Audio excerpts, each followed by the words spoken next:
Welcome, everyone. My name is Sierra Sanchez, webinar producer with CGLR. The webinar will begin at the top of the hour and will be recorded.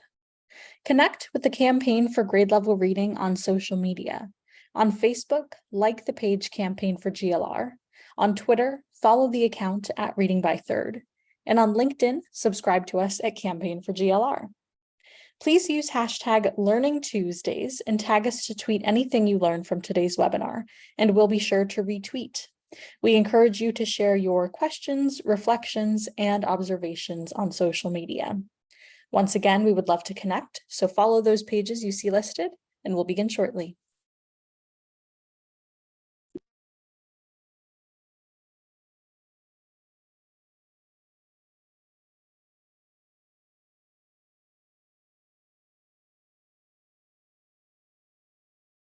Okay, welcome again, everyone. As I said, my name is Sierra Sanchez. I'll be behind the scenes helping with today's webinar. But before we get started, I have just a few housekeeping details. First, we would love for you to introduce yourself. So please use the chat box at the bottom of the screen to share your name, city or state, and your organization. Be sure when responding to select both panelists and attendees so that we all know who is here. The webinar is being recorded and live streamed on Facebook. A link to the recording, as well as any resources and bios shared during the conversation, will be sent in a follow-up email to all who registered. We also encourage you to post any questions you might have in the Q&A box. Additionally, closed captioning is available for all who wish to use it. There should be a little icon at the bottom of your toolbar on Zoom that allows for you to turn them on and off as needed. And lastly, we'll be posting a brief on-screen evaluation during closing and highly encourage you to respond. This helps us with our commitment to continuous improvement. And before we start, I wanted to make you aware of our upcoming webinars. Next week, we invite you to open up the month of October with us with a session at 3 p.m. Eastern Time, focusing on taking action, accelerating equitable learning recovery. The following week on October 10th, we have an exciting doubleheader. First at 12:30 with a Crucible of Practice Salon on What's Working, CGLR Communities with Learning-Rich Spaces in Everyday Places, followed by a conversation on What is Next in Learning Recovery, National Organization Perspectives. That'll be at 3 p.m. Information and registration links for these sessions will be posted in the chat box now, and we hope that you can join us. And joining you now is Hattie Miles-Polka, Senior Consultant with the Campaign for Grade Level Reading. Thank you and enjoy the webinar. Thanks, Sierra. Welcome to everyone joining us for today's webinar, Beyond the Headlines, What Data Tell Us a Year Later. The return to on-site school for many in the 2021-2022 school year marked a moment of hope that what was lost in the previous 18 months would be recuperated. But as we saw with the 2022 NAEP scores, this was not the case. Often referred to as the nation's report card, these scores revealed that more children were stranded on the wrong side of an even larger gap. Moreover, the data also showed that the gap had widened, primarily because already low performers did worse, while top performers mostly held steady. Given this data and what we knew before the report card was released, significant investments were made for the 2022-2023 school year to combat learning loss and get students back on grade level. With almost half of public school students starting the last academic year behind grade level in at least one subject, we continued to see that pandemic-related learning loss was widespread and severe. Last November, the Campaign for Grade Level Reading hosted a webinar, Beyond the Headlines, What We Can Learn from a Closer Look at NAEP, in which leaders from urban, rural, charter, and defense education modalities discussed the recently released NAEP data, shared some of the key lessons from the pandemic, as well as what distinguished these positive outliers from their public school counterparts. Building on this and many other conversations, the Campaign for Grade Level Reading has invited back these leaders to explore insights, successes, and lessons learned as work continues to accelerate equitable learning recovery for those most impacted by the pandemic. New reports from Curriculum Associates, the National Center for Education Statistics, and the NWEA reveal that learning recovery largely stalled during the last school year, resulting in continually sobering realities that we need to address.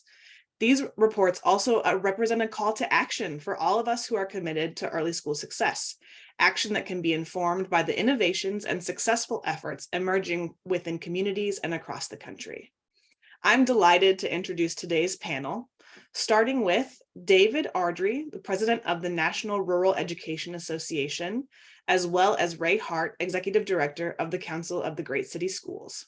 Next, we're also going to be joined by Drew Jacobs, Senior Director of Policy, Research, and Evaluation at the National Alliance for Public Charter Schools. Back with us today is Kathleen Porter McGee, Superintendent of Partnership Schools. And finally, joining us again is Beth Shavino Narvez, Chief Academic Officer for the Department of Defense Education Activity. And now I want to invite on screen John Gompertz, Executive Fellow with the Campaign for Grade Level Reading, who will be moderating this conversation. Welcome, John. Thanks, Hattie. And as always, thanks to Sierra and the whole team that makes this all work so well. So it's great to have everybody back and to re-engage with folks who we talked to just a year ago to check in now on what's changed and what's been learned. As Hattie mentioned, we've all seen the test results and we're sobered by those results and the work ahead.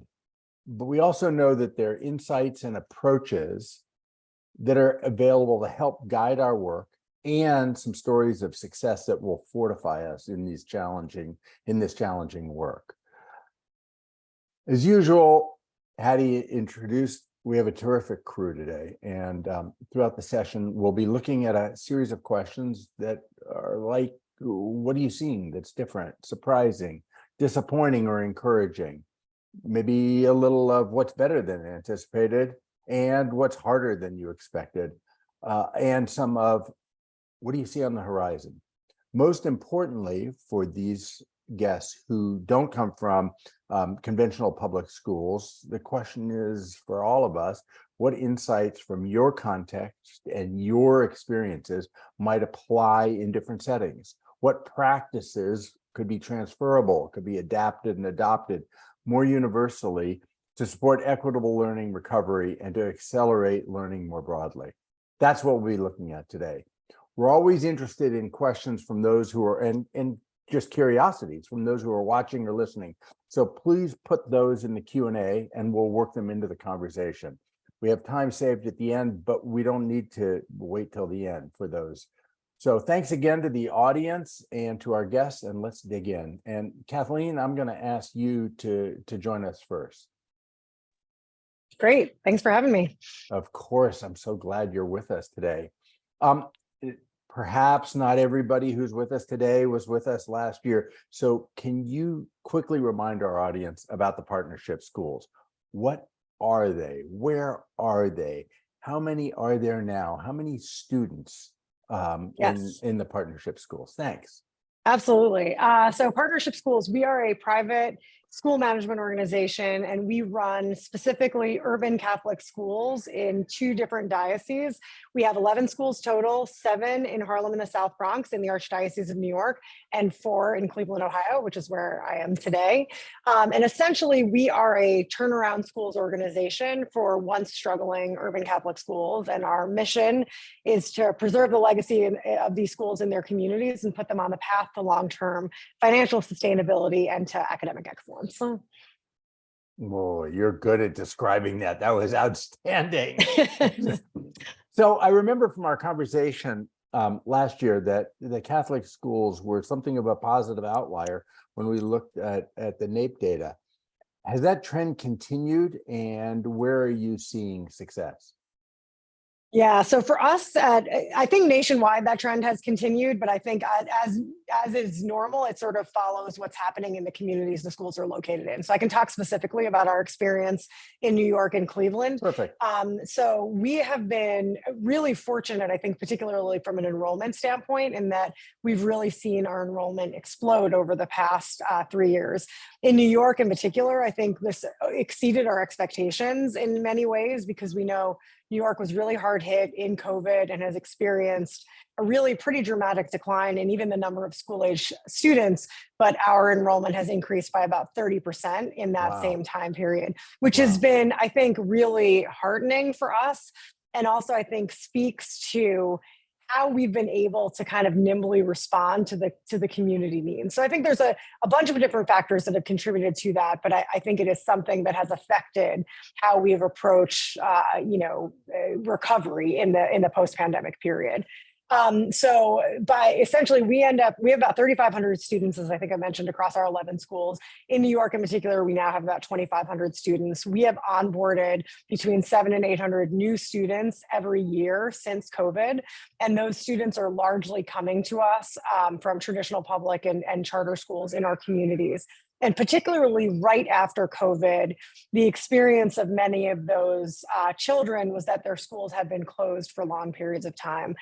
So I think one of the things that makes Catholic schools experience stand out and make them an outlier in the COVID world is the fact that our schools were able, for a variety of different reasons, to open earlier and to stay open longer, which I think both helps the students in those schools academically, but that also has sort of drawn new students, particularly in communities where, where traditional public schools were struggling to reopen for a number of reasons. And I think that has helped, like I said, both from an enrollment standpoint, but I think also from an academic standpoint. I believe there's been some really interesting data, maybe even not surprising data, that shows that learning loss was greater in schools and communities that closed and remained closed for longer. And so I wonder if one of the reasons that Catholic schools have been able to kind of blunt some of the effects of COVID learning loss is because we were able to reopen more quickly and stay open more consistently, again, for a number of operational reasons. Kathleen, it's really interesting about the increased enrollment. I'm curious if you can generalize about the sort of flavor of those new enrollees.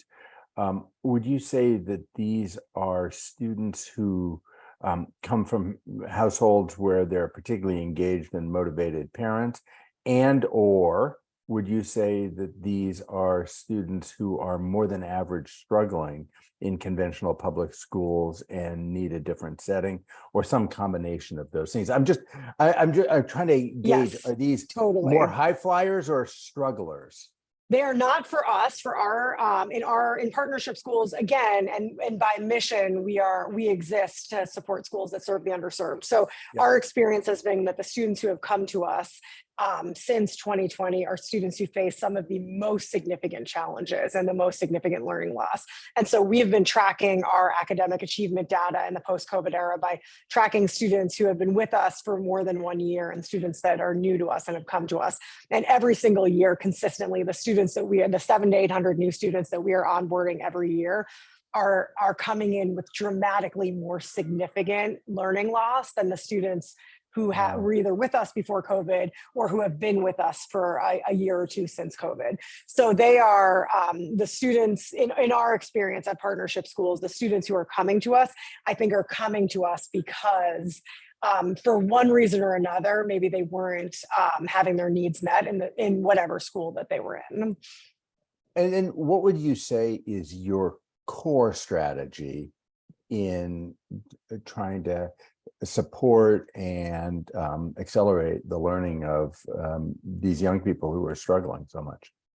So I think there's two things. So first and foremost, one unintended benefit was that we have always been a turnaround organization.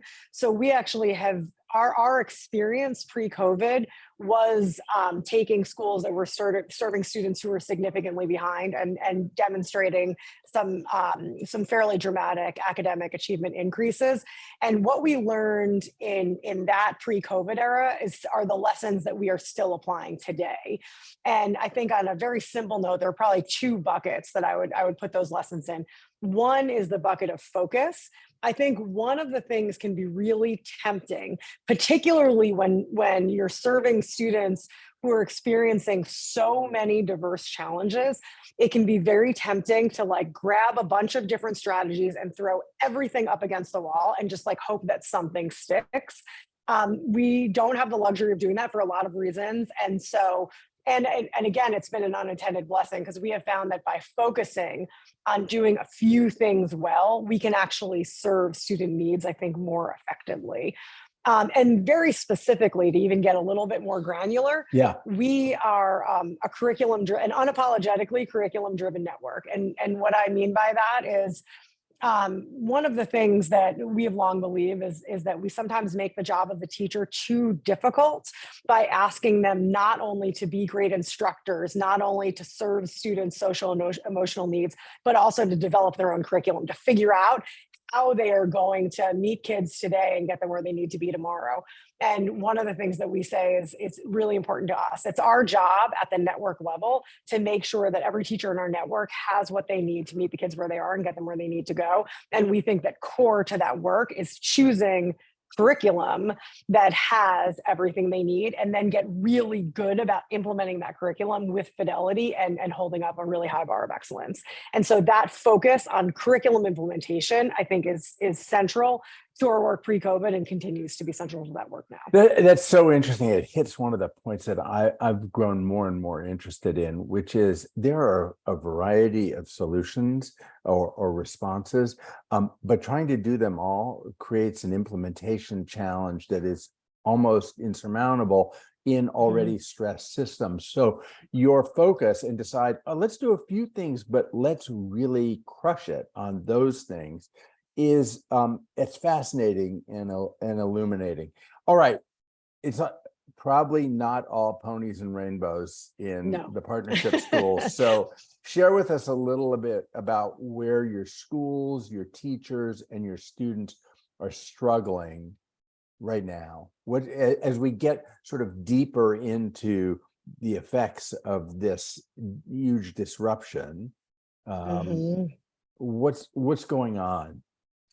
Yeah, so we like to describe some of the challenges we're facing as a tale of two cities, because we exist in two cities that are in very, very different places. And our schools in the cities themselves are in very different places. So the learning loss was more significant in Cleveland, Ohio than in any large urban district in the country. So the NAEP data showed that not only was Cleveland already like last or second to last of all of the large urban districts, but actually the students in the city of Cleveland experienced the largest decline in achievement during COVID than any other large urban district. And so the scope of the challenge we face in Cleveland is even larger than what we face in New York City. In addition, we expanded to Cleveland in the middle of the pandemic. So we signed our agreement with the Diocese of Cleveland in mid-February 2020. If you can imagine a more complicated time to sign an agreement, to onboard our first two schools in Cleveland in July 2020. And we decided, even though we were in the middle of a global pandemic, we were going to move forward anyway in July 2020. But that meant that our schools in Cleveland had not had the runway to build the foundation that we had in New York. So in New York, we had already been in existence for 7 years before COVID began, and that allowed us to strengthen the foundation. So in Cleveland, we're facing the challenge of onboarding new schools to our core curricular and instructional model, while also experiencing the challenges that COVID has brought. But that said, across both cities and all of our schools, I think one of the things, in addition to the academic challenges that our students face, I think we've seen more kind of, especially right after COVID, saw more behavioral challenges than we had seen before. We kind of broke the norms of going to school and of basic, the basic daily operations of schools. And so having to remind ourselves what it looks like to rebuild those norms, I think was an initially unanticipated challenge. And I think related to that, rebuilding the habit, and this has particularly been true in our Cleveland schools, of daily attendance.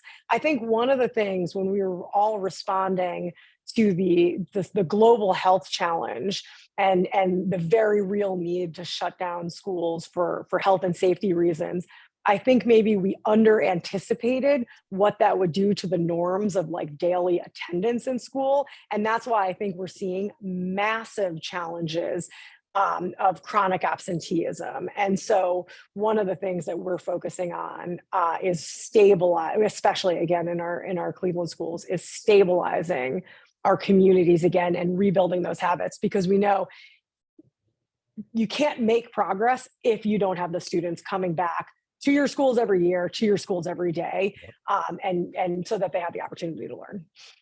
That's great. Thanks so much, Kathleen. That was fantastic, and we'll be back to you shortly. Ray, can you join us on screen? And come off mute. I am off mute, but I can't turn on my, there we go. Well, it was a good picture anyhow. I apologize. Yes. No problem. Thanks for joining. I know your schedule is a big challenge, so we really appreciate you being with us today. Nobody's happy with the results we all just saw recently. I'm wondering about your reaction and what you make of the stall, if you will, and what that makes you think about what needs to happen next, particularly in large districts. So be happy to. So first of all, thank you for having us. I work with the Council of City Schools, who we represent 78 of the nation's largest urban school districts, 2 of which were just mentioned, New York City Public Schools and Cleveland Metropolitan Schools. But I think 2 things, the first of which is we were concerned as well about some of the stall that we saw in NWA scores and curriculum associates reports, recognizing, and we look back at the NAEP results as well, which were done in January 2022. So we're almost a year and a half, or right at a year and a half removed from those results. But we're looking very closely at state results and how students are actually performing on their state results, which are coming out now. And several of our districts are actually either performing well in terms of addressing the unfinished learning the kids have seen, or actually better than they were. So Baltimore City Public Schools is an example. In English language arts, they're actually better now than they were pre-pandemic in their English language arts results. Now, to be sure, we've got a long way to go. Our kids, even pre-pandemic, had significant challenges in terms of comparisons to their peers around the country. But the fact that those schools have already performed where they are in English language arts, this is grades 3 through 8, relative to where they were pre-pandemic, shows that we can close the gap. We've got more work to do. Guilford County Public Schools is another example. In mathematics, they are actually recovering at almost twice the rate in mathematics as the state as a whole. Their special education students are performed this past year higher than they did before. And then Dallas ISD is another example. I could provide others. Last year for Dallas ISD, their African-American students had already performed better in grades 3 through 8, with the exception of 5th grade, than they had pre-pandemic. So we often talk about educational torque and what our urban schools are able to provide to kids. They were providing it pre-pandemic, and so we're seeing that across the districts and across the country.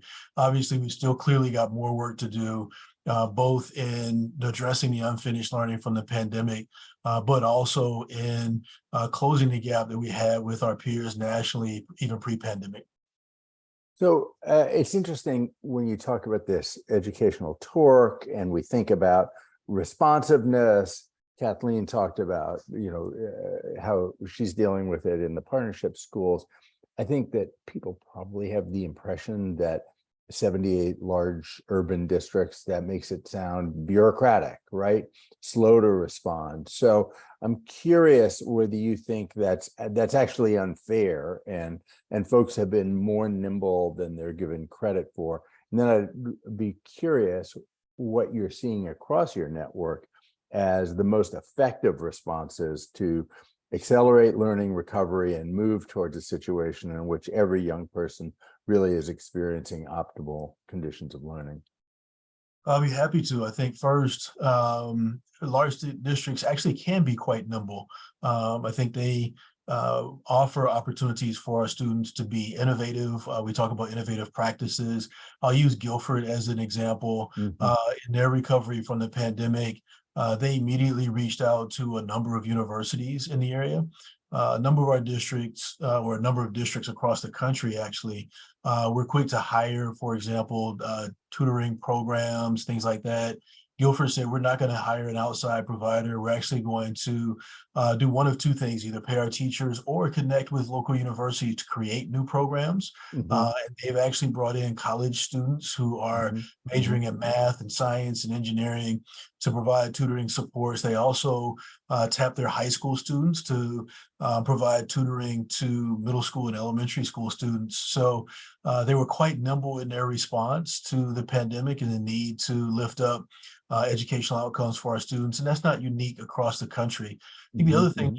that a number of our districts have done is really tap into the talent that they have in terms of lifting up the teachers, providing professional learning opportunities for the teachers to really improve classroom instruction. And we've seen that in Dallas and Denver and San Diego and other places around the country where that focus on building up the teachers that we have has been a means for their improvement as well. So I think districts can be quite nimble and be quite innovative in the supports they're providing to their students.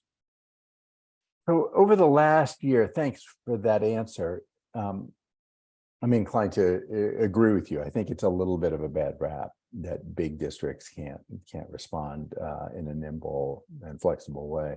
I'm curious, as you look back over the last year and efforts to get back on track, get to where we all would like to be, you see these results, but you also observe what's going on.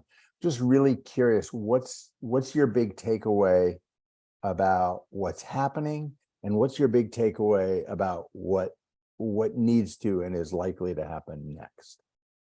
So I think a couple of things. The first of which is our districts are really heavily focused on investing the ARP and ESSER funds in wise ways Mhm, across the districts. And so mhm. I think over the course of this, we're actually right at now almost exactly 1 year before our ESSER Yeah. dollars must be encumbered in our districts. And so over the course of this next year, I think making sure that we continue to invest wisely the remaining dollars that we have. And then also looking at, as we look to the future, really understanding how we strategically move forward with those things that we've learned work well for Mhm. our students during this period. We pare down those things that haven't been as effective and really double up on those things that have been effective. And a lot of our districts are looking very closely at that. What is working well for us? What are those things we want to make sure we continue to do? What are those things we want to make sure we continue to lift up?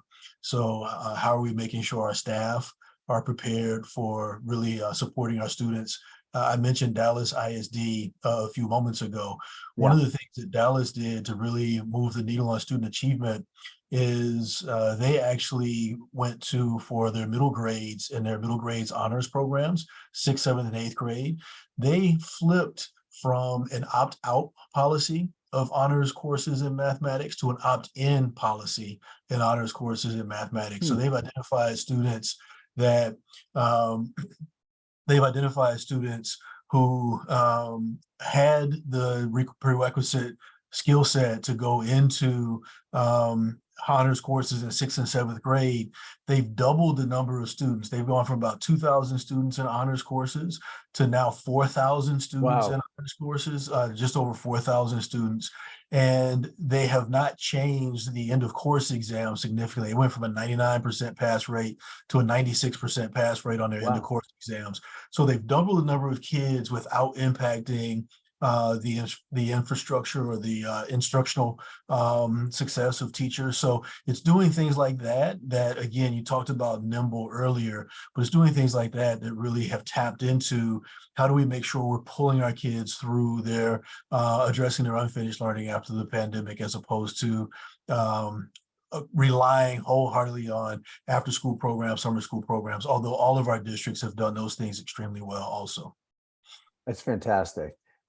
Okay, Ray, I'm going to come back to you in a little while. I see that there's a little bit of chat about people who are having a hard time hearing, so we'll all speak up a little bit. Beth, get ready to speak up. And we'll see if people can hear a little bit better. So it's so nice to see you again, Beth. Thanks so much for coming back. You dazzled us really with your descriptions of the DODEA schools a year ago. But as I said to others, not everybody was with us. So can you just quickly relocate us? What are DODEA schools? How many are there? How many students? Where are they? Yeah, of course. And thanks for having me back. It's really great to be with you. So the Department of Defense Education Activities serves military connected students. So children of active duty military members and some DoD Department of Defense civilians. And we serve nearly 70,000 students in 160 schools in 7 states, 11 countries, and then Guam and Puerto Rico. And so we are based in 3 regions in the Americas, in Europe, and the Pacific. Awesome. Great. Fantastic. So I think we remember that the whole, broadly speaking, DODEA schools did better than most during the pandemic. And you talked about some of the reasons for that. I'm curious what you've seen over the past year. New progress, new challenges, both? What's happening in your world? Yeah, thanks for asking. You're right. You know, when the NAEP came out in 2022, DODEA is considered one of the 52 jurisdictions that is assessed. So the 50 states and Washington, D.C., and then DODEA. And we ended up being the top performer of all 52 jurisdictions and the only jurisdiction to see improvement. And I'm really pleased to report that we continue to see sustained progress and improvement on our own summative assessments that we give to students as well. So we've seen those gains and that strong performance continue this past year. That's terrific. You talked about, this goes to what we talked about with Kathleen and with Ray. You talked about the DODEA school's ability to pivot quickly. As you see the data coming out from the 2022-23 school year, what pivots do you see in order to continue improving learning outcomes? Yeah, you know, I've thought about what really enabled us to pivot during COVID. And, you know, some things that Kathleen said really resonated with me, and our story is similar to the partnership schools in a lot of ways. So as I think about what enabled us to pivot during COVID and what is enabling us to be ready to pivot in the future is the strong foundation that we established. And so, you know, like Kathleen, the experiences that we had during pre-COVID are those that we're still applying. So what we have done in DODEA is that we've had an 8-year journey of sustained focus on college and career ready standards. So we had to raise the bar. And as you know, military connected students move a lot. There's a lot of mobility, and we didn't have consistent standards across our system. So 3 regions, 8 school districts with different standards, different instructional resources. And we said, wait a second, that's not serving our students well. And they not only move in and out of our schools, but they also move in and out of public schools that already were on that path of raising standards. So we had to do that. And that has been, and again, what Kathleen said, when you asked her strategy, I was like, yes, that was our strategy. Focus, right? That focus on college and career ready standards has been our sustained and singular focus for the past 8 years. And so we, but I also say something else, right? While it was a singular focus, we didn't just do one thing, right? So we built a system. So we adopted higher standards, consistent standards for every school in DODEA. We invested in high quality instructional resources aligned to those standards, but then we were asking teachers to do something different. And so when you ask people to do something different, it's your obligation to provide them with the professional development and the professional learning to know how to do that. So we invested heavily in teacher professional learning. And I would say the last piece of the puzzle, which is a really important one, is an investment in leadership as well, because leaders really help to support the strong implementation of initiatives. And so DODEA started up these centers for instructional leadership in each of the regions. as we were rolling out the college and career ready standards. But a sustained focus. The other thing I would just note as well, in terms of investment in our infrastructure that made us ready to pivot, was an investment in technology. So in addition to hard copies of our resources, we had digital resources. So teachers, when they had to teach remotely, they had the resources, they had the hardware, we had the Chromebooks, we had the hotspots to give to families, we had a virtual school that we were able to scale up as another option. So we continue to look at that investment in college and career ready standards and the aligned resources to that as we look to the future and anticipate other pivots that we may need to make in the future. So I think you said, Beth, two words that will fascinate people who are listening, and I'm very curious about as well. Sustained, yes, and consistent.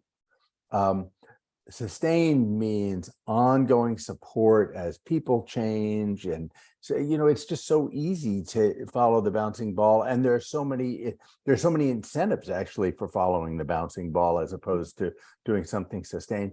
And then also this question of consistency in implementation. That's hard stuff. To think of the things that one should do seems to me that's not rocket science. Everybody knows curriculum, professional development and support, high dosage, high quality tutoring. We know, got it. How do you keep people interested in doing that when everything doesn't change in a minute and doesn't all get beautiful in just a short period of time?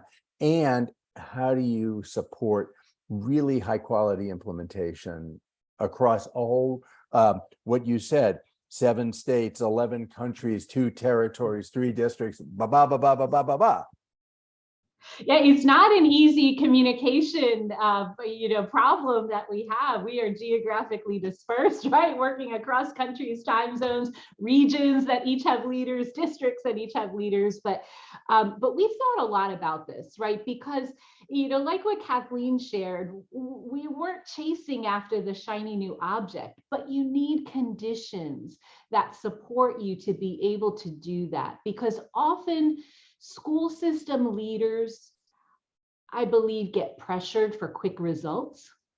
And it's easy to talk about the shiny program, but we know what matters most is what you and I just talked about, right? Standards, high quality materials, professional learning, leadership.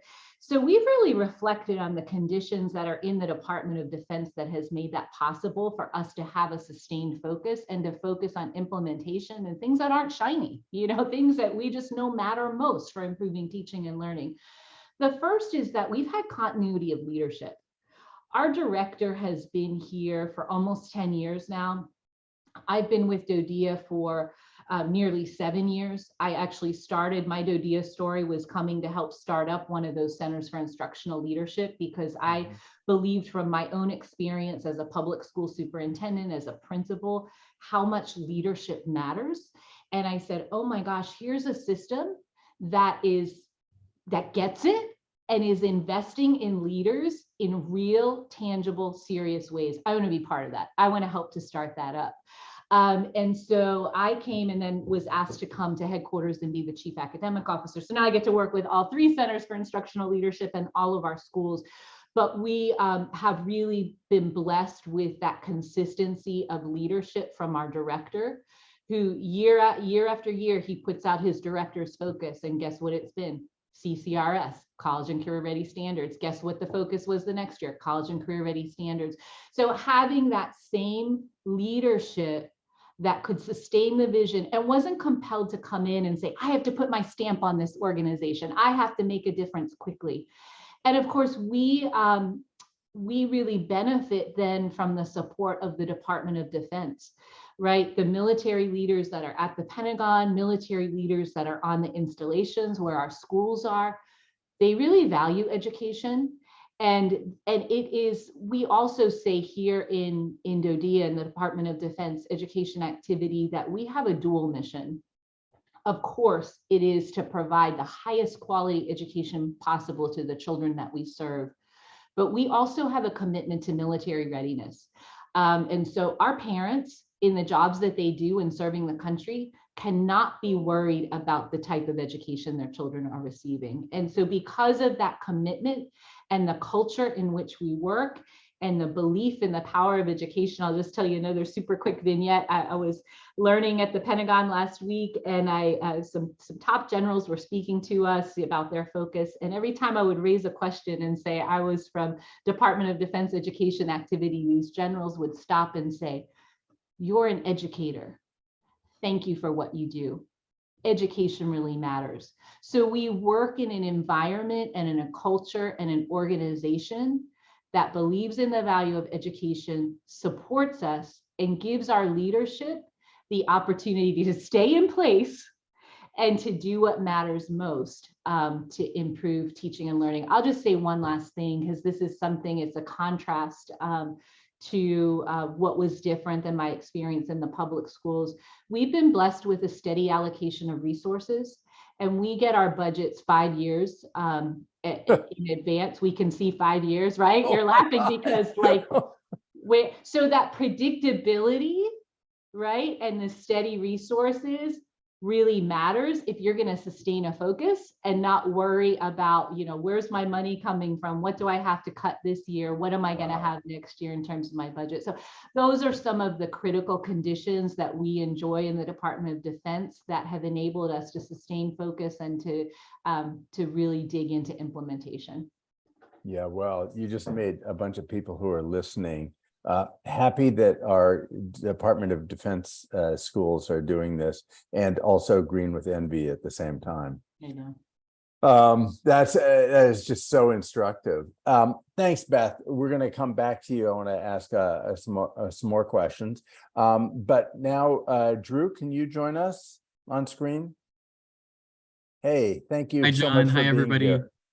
Thank you. Really, really glad you're here. And I just want to encourage people to put questions in the Q&A box now. We're going to try to get to them as soon as we can. So if you have questions for any of our guests or all of them, or observations that you would like to see incorporated into this conversation, put them in the Q&A box, and Hattie and I will work at getting them into the conversation.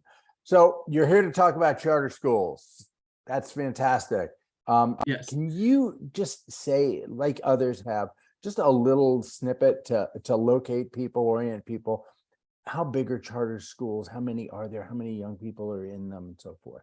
Sure. Yeah. Thank you for the question. And just to say a little bit about our organization, I'm from the National Alliance for Public Charter Schools, and we're essentially the predominant national organization advocating for charter school growth and expansion across the country.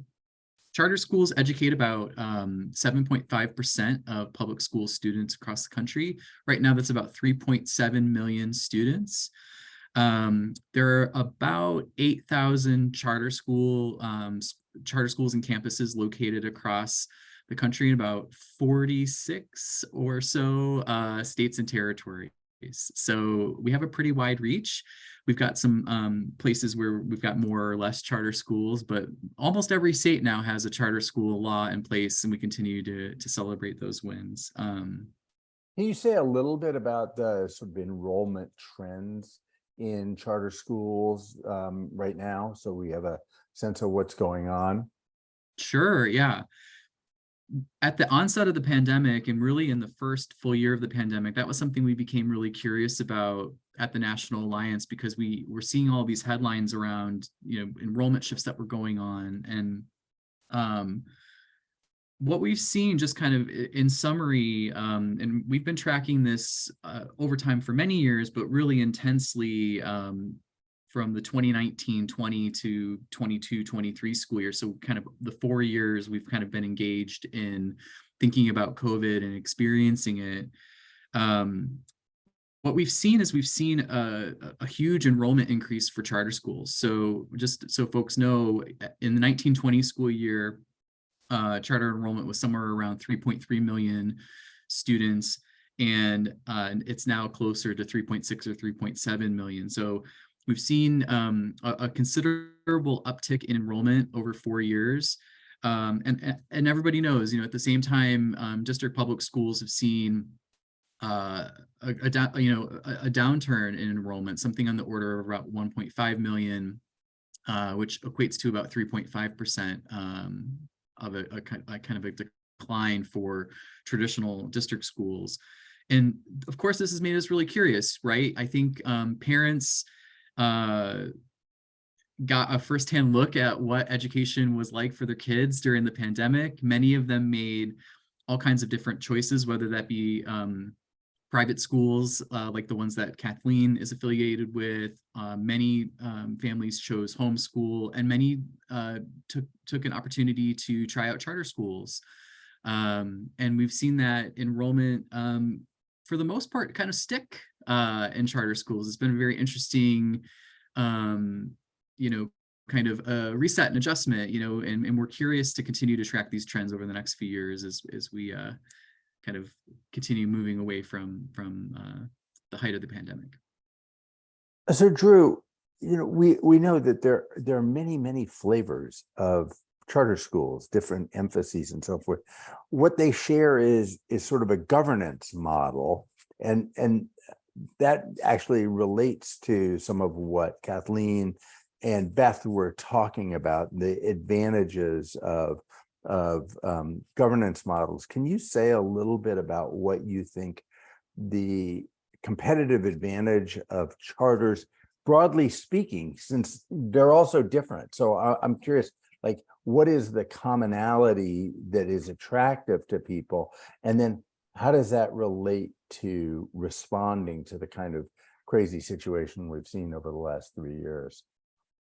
Sure. That's a big question. I'm going to do my best to answer it, John, and you can ask me some follow-ups if you have them, of course. Okay. But so as you mentioned, I think the first point is that there is a great diversity within those 8,000 or so schools, right? So parents have a really wide range of options, everything from charters that are aimed at serving autistic students to those that are aimed at serving Somali refugee populations in Minnesota. And everything in between. So there's an ability for those individuals and groups that found charter schools to really be on the front lines of innovation. And I think for many folks who founded charter schools in the early 90s, that's what it was about. It was about kind of teacher-led efforts and educational entrepreneurs wanting to try something different, right, and go forward with that.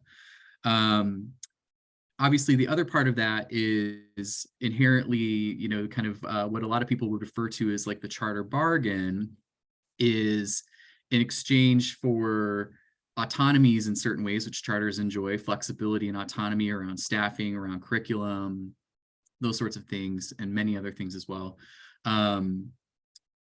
There's a promise of delivering results. Now, certainly we're in a strange moment. I think we're all, I don't know if I would call it a strange moment, but a difficult moment, right?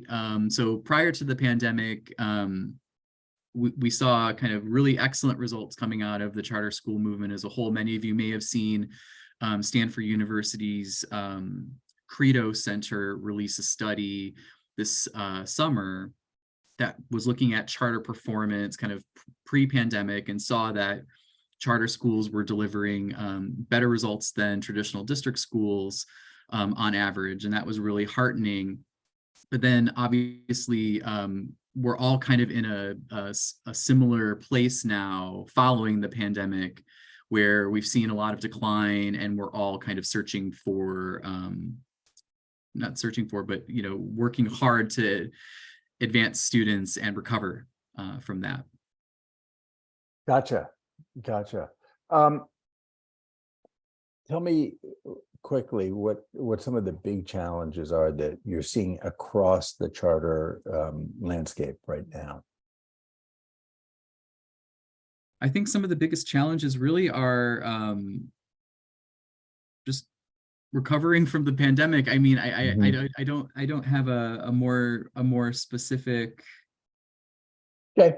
answer to that. I think that's like really the biggest the biggest thing is a reorientation and kind of recovery. And I think we're all in that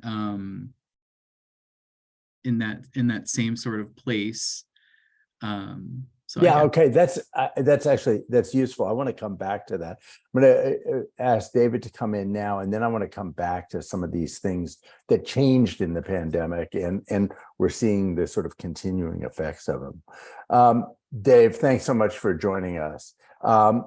Give us a little a quick description of the hats that you're wearing here today. Yeah, absolutely. So I serve two roles currently. I serve as the president of the National Rural Education Association. At the state level, I serve as the executive director of the Association of Illinois Rural and Small Schools. We're the state affiliate of the National Rural Ed. And there are, 40 plus some state directors across the country that represent their states around rural education. That's fantastic. Thank you for your patience. Somebody who's going to end up being last, and you got it. So thank you for your patience there. I'm curious for you to give us a quick snapshot of what you think are some of the particular challenges, but also perhaps some of the particular opportunities that schools that exist in less densely populated areas confront. Yeah, I think I'd be remiss if I didn't at least give people a little bit of a demographic look at it. So great, please. In our country, there's about 9.3 million children. I would argue, and that actually is about 20% of the total student population in our country attending public schools. I probably would argue we're close to 10 million now because the pandemic drove people out of populated areas for safety, security, and then honestly, some of the typical unusual political unrest we've faced over the last 4 to 6 years, people began moving and began looking for places of safety, no matter what group you were from, whether you were coming from another country, immigrating to this country, whether you lived in a rural area or in a suburban or urban area and looking for opportunities. And so I think what we've also seen is a change in our demographics. There's perception that rural America is predominantly white, and that's changed. You see in Illinois specifically, we have huge populations of Hispanic folks who were already here in Illinois and in rural places, but now have migrated out of the city of Chicago into rural places for that very reason. They wanted safety. They wanted security. They honestly wanted that deep generational mindset of a rural school, much like their own culture. They moved to places where people still care about each other and check in on each other. So I think we saw significant changes during pandemic of who was moving and living in our communities, and that added to some challenges for our schools because they saw an influx of people. But I think again, what you see in those rural districts is two things. One, that ability to pivot, sometimes being not targeted, focused on, watched by your state agency, allows you to do what it takes to get the work done, and maybe not so many people poking their nose into what you're doing. And so I think flexibility and that ability to pivot sometimes has helped us recover. And lastly, I don't want to miss this. I know we're talking about learning loss, but honestly, think about the physical health of our children, the mental health of our children. If you are in a rural school as a small child, first, second, kindergarten, and you were out for 2 years, and your only health care or dental care was the school nurse or the drive-by dental in a positive way, that meant you went 2 years with very little support. And so physical and mental health, social emotional learning play a huge role in our learning for children. That is really, really an interesting observation. Are you seeing things in this rural context that you think actually people in other contexts ought to be paying particular attention to, things that could be adapted and adopted in more heavily populated areas?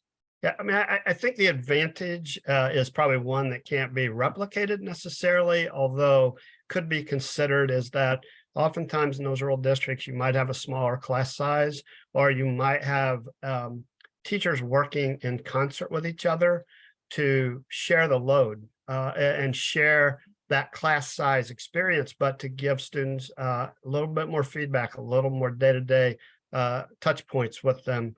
But I do think in rural schools, it goes from the bus driver to the cook, to the principal, to the superintendent, to the educator, to the paraprofessional, that across the board, when pandemic hit, they went to work, and they all went to work, and they went to work first and foremost feeding children, driving buses to take food, and then secondly, driving buses at the time to take packets of materials. We weren't prepared, but we will be prepared. And I heard that just today in a school visit. We're prepared. If something comes at us now, we feel like we have good preparation to manage a crisis, whatever that crisis might be. But if it's out of our building, we may be prepared better than we were. One of the things that we hear about in rural communities is the other kind of connectivity. So you talked about connectivity between people, a feeling, a sense of community, caring for each other. But often in these sessions, we talk about the other kind of connectivity, like, can you get on the internet in a reliable way so that if you have to do some level of learning at a distance, you can. Can you bring us up to date a little bit on what's going on with that? Yeah, obviously there was a significant push and significant resources that were put in play. However, we've not solved this problem. And it really comes down to, education versus business. In a large provider mindset, providers put high-speed internet in places where they have large bulks of customers and return on investment, ROI. And rural places, you would have to take groups of them or pods of them together to create enough. And so what we're seeing and what we're hearing is that in places where infrastructure was funded by federal dollars, there is still, no pun intended, there is a disconnect of high-speed internet that getting that last mile or even that last 10 miles. We want to talk about last mile, but in our rural communities, it might be the last 30 miles. The last line may stop at the last major community. And so somehow we have to work both through the legislative policy side and business side to get them to understand it is the single greatest need in our schools to be able to be connected.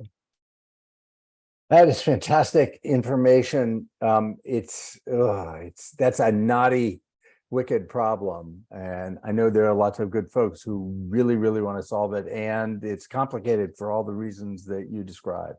It is. Dave, thanks so much. I'm going to invite everybody to join. Kathleen sent a message saying we could have 5 more minutes of her time, which is awesome. Thank you, Kathleen, but not much more. Thank you to all of our guests. They were individually really interesting conversations. I pulled out a couple of things, made some notes as we were talking. I'm curious to talk across the groups, across all the guests, about what Kathleen said about attendance. Attendance has been one of the core pillars for the campaign for grade level reading from the jump. You said it, Kathleen, if people don't show up, then it doesn't matter how good the book is or the teacher is or the healthcare is or the NE or the support or the connection, just doesn't matter. I am really, and so this is an issue we've been following. We know our communities are very, very concerned about this. Kathleen, I want you to go a sentence or two deeper on what you're trying to do. I love the way you said it about reestablishing the norm of daily attendance. That was a really good line. You should mint that. And look, it's not them. It's not just them. It's all of us. Do we want to go to an office or do we not? How often do we want to go to the office? Like, these kids are not living in a bubble. They're experiencing a lot of the same things that others are experiencing. So talk a little about what you're trying to do in response and how that's going in your view. Yeah, I think what we're trying to do is reset the expectation and reestablish, I'm going to say reestablish the norm. Literally, being on it, calling parents right away. And one of the things that we've started to do, and this was a habit that we established in our New York schools, but now it's been borrowed by our Cleveland schools, where they celebrate every single day, the daily, when you walk into school, the daily attendance from the day before is posted, and it's celebrated if it beat the day before that. And so what you're doing is just providing like a visual reminder that this is something that we deeply care about and that is important to us, and that we're actually setting a goal, and our goal is 100%, and we're striving to reach that. And one of our schools here in Cleveland was just celebrating just a few days ago that they have raised the daily attendance to something like 95% of their kids are coming to school every single day now, which is huge. And we're not seeing the same level of transience and chronic absenteeism that I think we were experiencing in the few years post-pandemic. And I think I think that's like the first and foremost, is reminding people just how important this is. And that actually goes, I think, further, like a little bit can go a long way. And yes, there will be a small number of students and families that will require even more than that, but you can actually get from, 75 to 90 to maybe even 95 just by reinforcing this is something that matters to us. We need to get here. We need to get here on time. This needs to be something that's really important. Setting the metrics, celebrating the metrics, which then frees you up to really focus on the students and the families that are facing even more significant challenges that are making it more difficult to come in. Dave, I see you on the edge of your chair. I'm curious what the attendance question looks like in a less densely populated area. Yeah, I think there's two components to this answer I want to share. One is the obvious. In our densely populated areas, we rely on school buses. If you think it's hard to get children to attend school regularly, get the school bus driver to come to work regularly. It's tough right now. It's tough to find people to work. It's tough to find people to drive.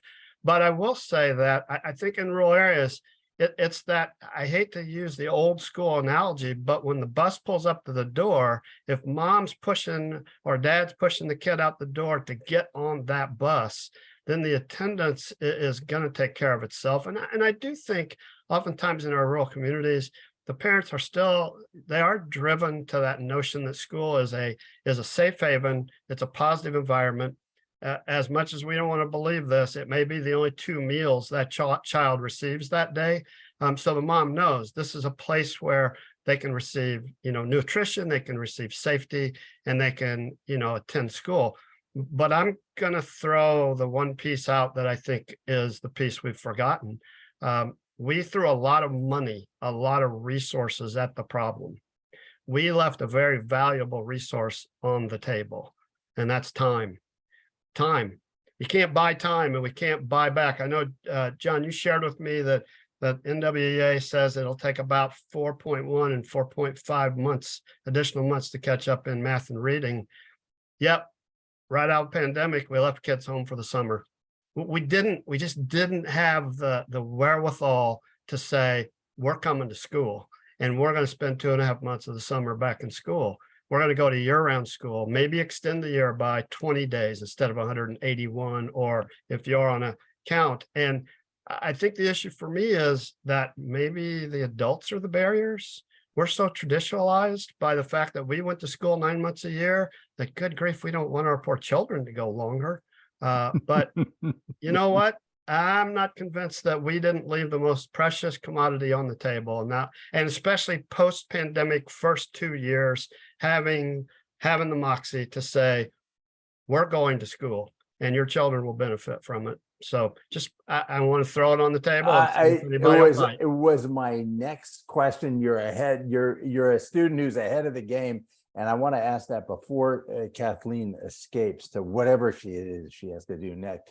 But Ray, before we go to the question of how we going to find time, how are we going to do that?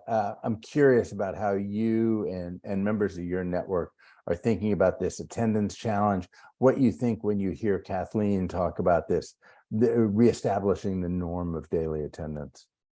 I think there are two issues, and I'll go quickly, Kathleen, because I know you've got to leave, so we want to get you for the next question. But I think looking at attendance, we also have to look at our children and understand what the pandemic meant for them. Many of them are in families that lost a caregiver or lost a loved one due to COVID. Many of them had to go to work prematurely.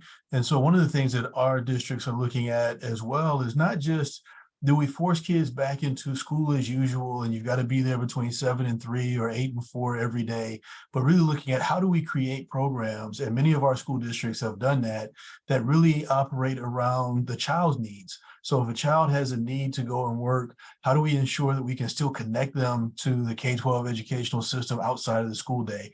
How can we make sure that we're taking advantage of the muscle that we built around learning through technology so that we can keep kids connected either synchronously or asynchronously after the school day, so that work is a possibility, but continuing on with your education is viable as well. So it's really looking at a broader picture about how we do K-12 education and how we ensure that we're able to engage our kids independent of their unique needs in their families and in their communities. And so those are some of the things that a number of our districts created those programs and have sustained them coming out of the pandemic. I think that's really interesting. I wanted to talk about that NWA EA study that, you know, call it 4.1, call it 4.5, months behind, months. And, you know, they've done the research on how long it takes to learn, et cetera, et cetera.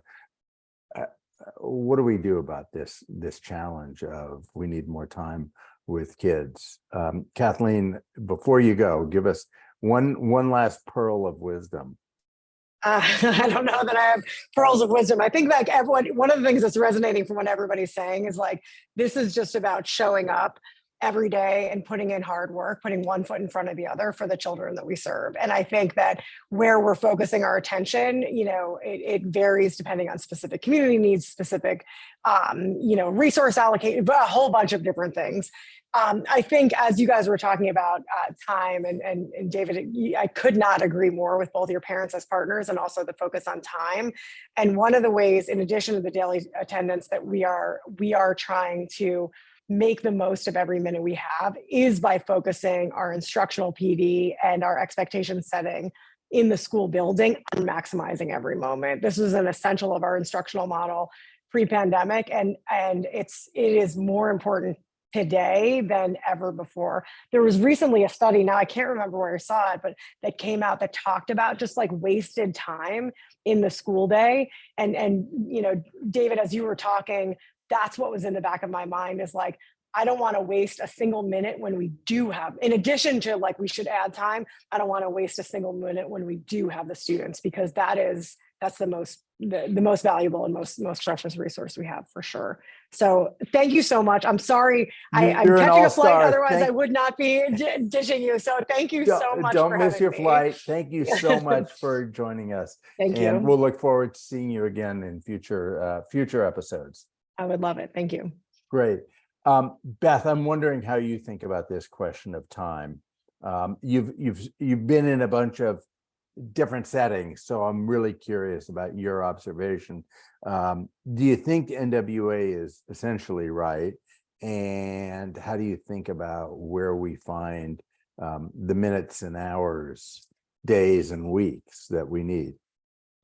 Yeah, I have a few different thoughts about time. I think, first of all, I mean, I want to build on what a number of the panelists have said. You know, I think first and foremost with what Kathleen just said, how we use the time we have now is critically important, right? What's the quality of instruction in classrooms? What's the quality of leadership supporting what's happening in classrooms every day? What kind of resources do we put in the hands of teachers and students to make that happen? So I think that's the first thing. You know, the second thing kind of gets back to the pivot question you asked me. And, you know, we are, while we're building on that strong foundation, we are looking to kind of what the future holds for our students in terms of what they might need to know and be able to do. And in regards to time, right, it's not an easy kind of just more time, I think, for the future. So one of the things that quite a few state education agencies are looking at is, getting away from the old Carnegie unit and Yeah. seat time, right? And that it's really about mastery. Have students mastered what we expect them to know and be able to do? And time could be variable. Some students might need more time, some different kinds of supports, and other students might be able to master that content and move on more quickly. So I think that's really interesting. And another thing too, what Ray was talking about in terms of like, let's leverage some of the innovations from the pandemic, this notion of anytime, anywhere learning, right? And there are things to be learned in the community through technology. Many students, while we know, right, students learn best in person, we were in person most of the time where the health conditions allow, given the different locations we were, and we know that students learn best that way, but there were many students who benefited from the flexibility provided during the pandemic and can flourish with the use of technology. So I think we actually have to think a little bit differently about time as we move into what our kids will need to be prepared for the future. Good point. Drew, thoughts on this question of time needed to catch up, or what needs to happen to catch up, and then in the future create a much more equitable kind of conditions of learning for every young person? Sure, great question, and I'm kind of with Beth. I've got a few thoughts, so I'll offer just I'll riff real quick. But one thing I would just say at the top is, this is, extending the school day and having the flexibility and autonomy to kind of restructure things based upon some sort of shift that happens in the world. This is a strength of charter schools. I mean, this was something we were doing before the pandemic, right? Yeah. We're having students come to us way behind and having the autonomy to kind of do things like add time to the school day. So certainly that's something that's at play. One thing that I we haven't talked a lot about today that we've done a little bit of work on, that I would just give a little plug on, is, teacher morale right now is very low. Staffing is super difficult. We did a survey this summer, or not this summer, this summer with Harris Poll that you guys should check out. I know it will come in the resources afterwards, but I think that's definitely something to tend to, right? Like it's not going to happen if the folks in schools are not supported and feeling like, they're valued and heard. So I think that's just something to kind of to note. And then one other thing I'll just mention is another little plug here, is that the National Alliance got a grant from the U.S. Department of Education, a national dissemination grant. So I feel like I haven't shared as much as I would like to today, because we're at the end of year one of a 3-year grant with the department, where we're digging deeply into what are the specific practices that charters are looking at related to HR and staffing, school ops, student health, culture, underserved populations, all of that stuff. So I'm saying that to say, stay tuned. Stay tuned. At the beginning of 2024, we're going to have a series of briefs that will come out that really dig into the practices that we're seeing in charter schools. So hopefully we can come back at some point and share that with everybody. Fantastic. I'd like to do a little yin and yang here with Ray and Dave around this question of the human resource challenge. Like, we could all sit around and name a whole bunch of stuff that ought to happen. There may even be money to do it. And but we're the people. We don't have bus drivers. We don't have people who work in the cafeteria. We don't have enough teachers. We don't have enough substitute teachers. How are, folks dealing with this human resource challenge? Go ahead, Ray. Dave, I was going to say, you go ahead first. Go first. I will address it. Interestingly enough, in large urban school districts, we've had a challenge with recruiting teachers in hard to staff areas such as mathematics, special education, even prior to the pandemic. So for us, it's not new. It was exacerbated by the pandemic. Really honing in on, in many of our districts, helping the individuals in our districts, for example, paraprofessionals and others, helping teachers accelerate and grow in their careers, helping paraprofessionals who have already exhibited a desire to work in our districts, helping them go on and graduate with master's or bachelor's or master's degrees so they can go move into the classroom with teacher credentials are some of the things our districts are focusing on. We're also looking at increasing and improving our partnerships. I mentioned earlier a partnership in Guilford County between some of the local schools systems there, where we brought in college students to tutor in our school districts. Well, many of those college students we also recruited to become teachers. They were engineering majors in some schools, they were math majors in some schools. And so really saying, hey, yes, we're happy that you're tutoring, but there's an opportunity for you to grow your career, become a math student here as well. I think the other thing is, one of the things that we recognize in our schools across the country is that we really do have great schools and great educational opportunities for our kids. In urban school districts, it's often missed. You asked me earlier about just whether or not the nuance of urban districts is kind of, or the understanding of urban districts is different than what the popular perception is. I'll just note US News and World Report just ranked the top schools, top high schools in the country. Of 25,000 schools, 5 of the top 10 are in urban school districts, in our council member districts, which most people wouldn't recognize. And so I think part of recruiting teachers and recruiting staff into our schools as well is really lifting up and sharing that there are great educational opportunities for their students. The best educational opportunities in the nation are in large urban school districts. And so I think sharing that story and helping people understand and recruit people back to our schools from that perspective is important as well. The perception doesn't always match reality when you're working with. A really good But point. Really good point. Dave, thoughts on I think personnel and HR? Yeah. Yeah, I think what's interesting is that Ray and I face very much some of the same challenges. With us, we're an urban-centric state, with Chicago being the urban-centric. And Chicago Public Schools, when I first took this job 10 years ago, was actually headed up by a guy that grew up in one of the most rural places in Illinois. And people don't know that. People are like, wow, I didn't know that about him.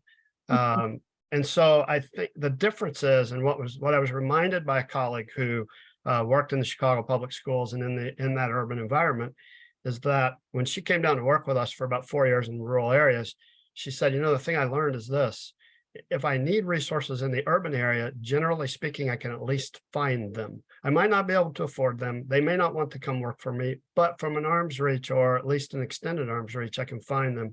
When you get into the rural areas of Illinois or Alabama or Mississippi or anywhere else you want to talk about, those resources aren't available. They're 3 hours away. They're an airport to a 5-hour drive down to the deepest part of some of our schools. And so it's really one about finding resources.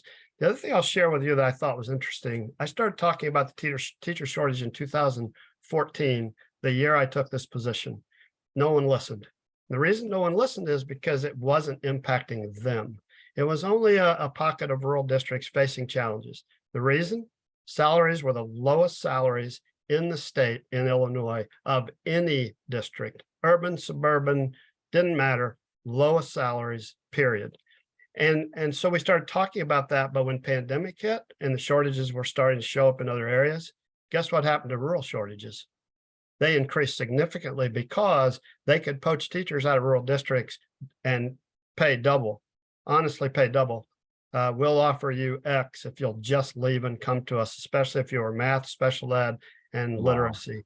And so we saw that challenge. So I think what we're, ready to talk about, what are we doing? Well, we have to grow our own from the ground up.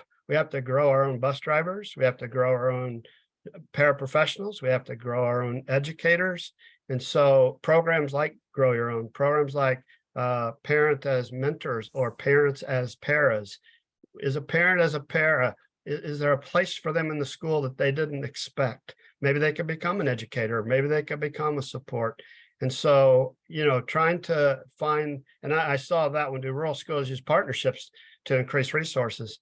We would, but partnerships also reside in larger, typically suburban and urban areas. And so convincing that partner to come to that rural area to be a part of that partnership, The partnerships are really more localized. What will the local community do to support? And then lastly, very quickly, we have a housing crisis in rural places. We don't have housing available for the teachers we want to hire. And so as they're trying to bring them into the community, they're telling them, yeah, you're probably going to have to drive 30 or 40 miles to the next community to find any housing, not affordable, by the way, just find housing. And so those are kind of the things that we're facing. But our folks are trying to meet those challenges head on. They're trying to work. I have a district right now contemplating doing their own subdivision as a school district to try to develop housing for educators and new members in their community. So Wow. I'll stop there. That's great. Really interesting. Drew and Beth, I'm curious whether the systems you're involved in are experiencing this teacher and general human capital shortage and what you're doing. Drew, why don't you go first? Sure. Yes. I mean, I think yes, we're in a somewhat similar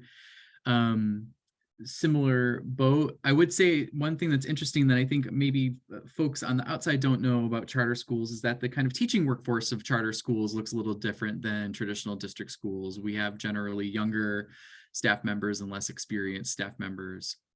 But just like Ray was talking about, I mean, I think like charters, like traditional district schools, had some of those challenges, though I would say also, having some flexibilities in place around like teacher credentialing and things like that charters are sometimes able to take advantage of, really helps us at least soften that blow a little bit. And I apologize for 1 second. I did want to reference one thing to the prior conversation we were talking about around the learning loss. I'm sure you all have read this study, but McKinsey came out with a really thought-provoking piece in August of this year. If you haven't read it, it's really good, and it speaks to this like 4.5 months of learning, but it also gives some really concrete strategies that places kind of across the country are employing. And I think probably the most important thing from this is that it's, learning loss is not being felt equally everywhere, right? Yep, So yep. I think it's just, it's an interesting piece I wanted to make sure to mention. Great. I'm curious, Beth, about this human capital crunch that others are experiencing. Different in your setting, or same kind of challenges? For the most part, different. We're seeing some targeted challenges, for the most part in our schools in the States in the area of special education. But as Drew just mentioned, we're looking internally. We have some flexibility in terms of credentialing and saying, wait, have we inflicted on some of this, ourselves? What kind of flexibilities and authorities do we have in terms of teacher licensure that can help us get around this problem? But the other thing that's on our minds is, DoDEA is a great place to work for a teacher, a great opportunity. Don't go recruiting well, here. We're not. I have to, but people don't know about us, right? We say like, have you heard of DoDEA before? No. And then we're like, well, wait a second, you can live overseas. We'll pay for, the government pays for teachers' houses overseas. We have beautiful facilities, resources, but we have not done a great job of getting the word out about our school system. It's kind of word of mouth, or people who are connected with the military. So just two areas we're looking at, what can we do to kind of modernize our licensure system, and then how can we do a better job of recruiting? So thanks for letting me throw a little plug into our audience today. Well, I think that, some of the challenges around for teaching is a really hard job with pretty low flexibility. And we're living in a moment at which people really prize flexibility in their workplace and autonomy. And there are ways in which teachers do have autonomy, and there are ways in which teachers have much less autonomy. I just want to ask Sierra to post the poll right now. So if you can do that, Sierra, that'd be great. But we can continue on. But I encourage those who are still with us to please fill this out. It's important for our continuous improvement. I am curious, if I gave you all a truth serum, now careful with what you say, but I'm trying to get you to be not so careful with what you say because I'm giving you a truth serum. What's the biggest barrier to doing what we all kind of know we need to do? What's standing in the way? Ray, let's start with you. I'm curious. I mean, you have a very broad scope. Your network is large and varied. Why is it that we're on stall? Why do we feel stuck? Why do we feel like we need a rocket shot of energy and attention and focus, and we're not quite able to produce that? What do you think is standing in the way? I think one of the biggest things, and I travel around the country and visit lots of classrooms, one of the biggest things I've seen is just our expectations of what we believe kids can do.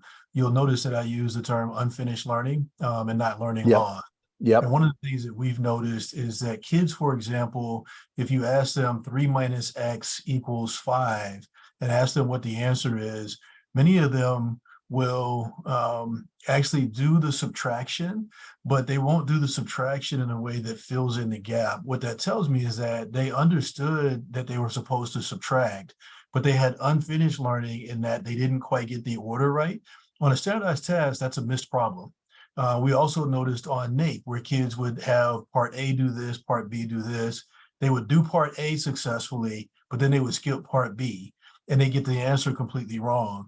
And so I think making sure that we're giving kids the level of rigor in the classroom that says, we want to give you, allow you to go deeper with the learning opportunities you have, make sure that we give you high quality and rigorous learning opportunities and tasks in the classroom. And then as we go, we'll fill in any gaps that may have been produced by the pandemic.